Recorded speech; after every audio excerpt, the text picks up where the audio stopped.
Why the Miami Heat are becoming dangerous. After having somewhat of a mediocre start, as of late, the Heat have really come on. As they're currently on a 7-game winning streak and they're playing some of the best basketball they've played all year. And it seems like every single season, regardless of how the Heat play early on in the season, once it comes down to playoff time, it seems like the Heat always play their best basketball. And this season is just another example of that. But quickly, before we get the video started, for those of you who may not know, I'm JuicySports. I make opinionated NBA content, and if you guys enjoy videos similar to this, hit that subscribe button, that like button, and that post notification bell. I also want to quickly mention that I recently started up an MMA channel, and if you guys are interested in that, the link will be in the description. But anyways, let's get into it.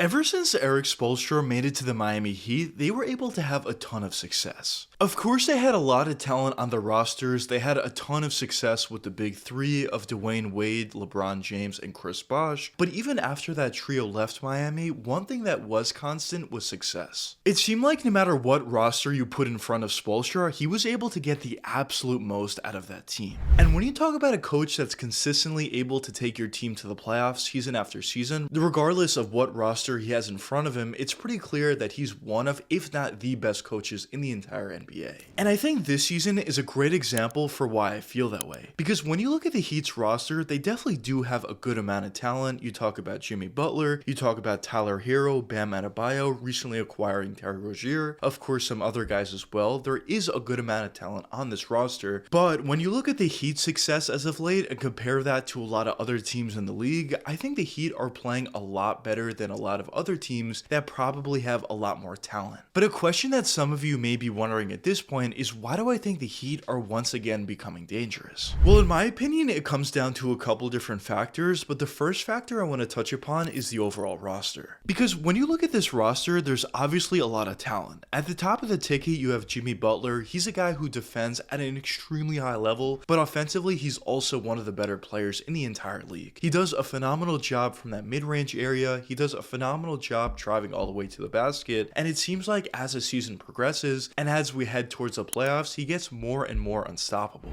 But even besides his scoring ability, he does a really nice job at facilitating and playing within his offense. But besides Jimmy, they have Bam Adebayo, who does a phenomenal job defensively, does a really nice job running the pick and roll or pick and pop offensively, and overall he's just another one of those winning players that the Heat have on the roster. Besides Bam, they also have Tyler Hero, who's a real scoring threat for them. He does a great job from that 3-point range, he does a great job from that mid-range, and even does a really nice job driving all the way to the basket. I would say Tyler is one of those guys that do a really nice job at spreading the court out for the Heat, and he's one of those guys that they can go to in certain situations where they're having trouble scoring. Now, obviously, Tyler definitely has been a little bit inconsistent throughout his career, but for the most part, I definitely would say he's one of the better scorers the Heat have on the roster, and he's definitely one of the better scorers really in the entire NBA. He's definitely very talented. Now, besides that trio, obviously the Heat have some other players on the roster that help them out significantly, but overall, I would say the best part about this roster is not just the talent, but is also the fact that all these guys have bought into what Erik Spoelstra is selling, and they have phenomenal chemistry together. And I think at the end of the day, when you look at the teams that play the best, you talk about teams that have a lot of talent, of course, but you also talk about teams that really have bought into what their coach is selling and have really done a nice job at building their chemistry. And I do think the chemistry is a huge reason for why the Heat have been great throughout all these years, regardless of what players they have on their team. So I definitely do think the roster is a huge factor for why the Heat are once again becoming dangerous. Now, the next reason for why I think the Miami Heat are becoming dangerous has to be due to the addition of Terry Rozier. Because when you look at what Terry was able to do with the Charlotte Hornets, obviously he was a really good scorer, and he also had a pretty decent ability to facilitate. But when you add a guy like that to this Miami Heat roster, I think it's going to completely change them, especially once it comes down to playoff time. Because as I mentioned before, obviously Tyler Hero is a pretty good scorer out there. He can spread the court out for you effectively, but there are certain times where he's a little bit inconsistent. So just adding another guy that has a really good scoring ability, maybe even a little bit better than Hero's ability, is of course going to be extremely valuable when the Heat need clutch buckets and clutch time, but also when they need some buckets in the playoffs in general. So I definitely do think the addition of Terry Rozier was actually a huge pickup for the Heat, not only for success during the regular season, but more importantly importantly for success during the playoffs. But another question that some of you may be wondering at this point is, where do I see the Heat going forward from here? Well, in my opinion, I definitely do have pretty high expectations for the Heat. Although they didn't start out the season all that well, or at least all that well in comparison to Heat standards, as of late they've been playing at a very high level. And I fully expect as the season does progress, and as they get closer and closer to playoff time, they're going to start to play their best basketball of the season. And the reason for why I feel that way is due to the factors that I mentioned before: the coaching, the chemistry, as well as the addition of Terry Rozier. I think all three of those factors are going to improve as the season does progress, and of course I'm fully expecting them to make the playoffs, and in the playoffs I'm expecting them to have some playoff success as well. Obviously, regardless of who they have on the roster and regardless of how well they play during the regular season, it always seems like in the playoffs the Heat play some of their best basketball, and I fully expect their star players like Tyler Hero, Jimmy Butler, Terry Rozier, even some other guys in the roster as well, to fully step up and play some of the best basketball that they've played all season, and just make it very difficult on whatever team they go up against. And also, with all that being said, I think the Eastern Conference is as open this season as it's really ever been, so that definitely is also a huge positive for Miami. As when you look at the top of the ticket in the Boston Celtics, obviously they have been playing extremely well throughout the entirety of the season, and once it comes down to playoff time, everybody is expecting them to make it out of the Eastern Conference, but obviously they have had some lack of playoff success in the past, so who knows with that. Of course, the Cleveland Cavaliers have been playing really well, but when you look at their playoff performance last year, obviously it wasn't good whatsoever, so who knows what the Cavs can do in the playoffs. You have the Milwaukee Bucks, who have been playing a lot better as of late, but they definitely have had somewhat of an up and down season so far this year. The New York Knicks have been playing pretty well this year, but as of late, due to injuries, they haven't been playing nearly as well. The Philadelphia 76ers, of course, don't have Joel Embiid, and really all the other teams in the East, I don't really consider them to have a real chance to make it out of the East. So when you look at all those teams that I mentioned, the Celtics would be the toughest task for the Heat, but really every other team that I mentioned on that list, I definitely could see Miami beating them and could potentially even make it out of the Eastern Conference. Now, obviously at this point, I wouldn't say it looks all that likely that the Heat will be able to do so, but at the same time, as I mentioned, I do think this Eastern Conference is as open as it's been in a long time, and I definitely do think the Heat have a chance to make it out of the East due to their great chemistry, due to their great coaching, and due to the overall talent that they have on the roster, whether you talk about the starting unit, but also when you talk about their bench unit. So I definitely am extremely excited to see what the Heat can do throughout the rest of this regular season, and especially once it comes down to playoff time. But I guess only time will tell what ends up happening. But anyways, let me know what you guys think in the comments. Do you think the Heat have a real chance to make it out of the East, or do you not think so? But anyways, I hope you guys enjoyed the video, and if you did enjoy, check one of these two videos popping up now, and until the next time, peace out, guys.